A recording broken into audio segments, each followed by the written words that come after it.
So when I sit down, typically in the morning, and it's my time to be with the Lord. It's the time that I'm listening and I'm learning before I start my day.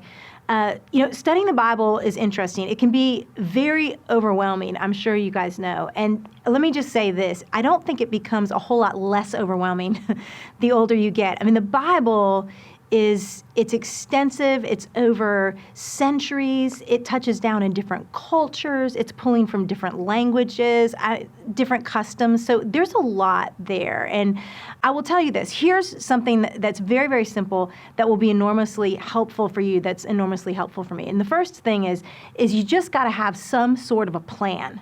So for me, that could be, I've grabbed a Bible study, like an 8-week study, say, on Galatians. Or maybe I want to do something in the Old Testament, and I do a 10-week study on the book of Ruth, or whatever it might be.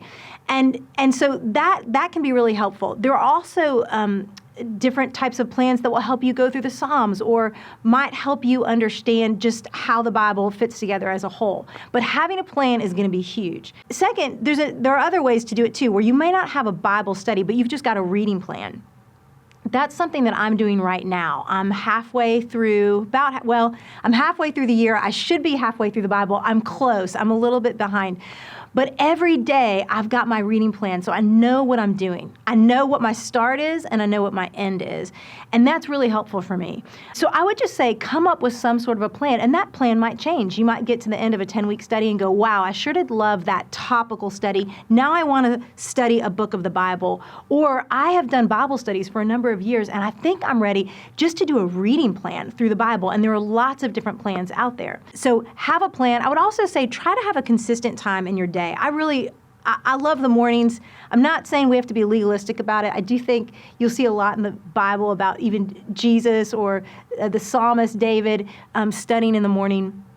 But I would have a specific time where you're getting with the Lord. And then maybe even a place. And sometimes this changes up for me, but I kind of have this spot in my living room on my couch, and typically I'll get my morning cup of coffee and I'll make that my space. And then I would also really encourage you to add prayer to that Bible study time.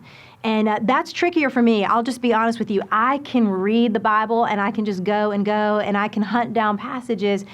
And when it comes to prayer, it's a little bit more difficult for me to focus and to be intentional. But I would add that there. It is huge. And I'll just tell you, for me, one of the things is that I like to move a lot, especially while I'm talking. And so for me, once I'm done with my Bible reading, I actually get up, I start walking around my house, and I pray, just because that's just how I think. So whatever it is that works for you, have a plan, have a time, have a space, and be consistent with it.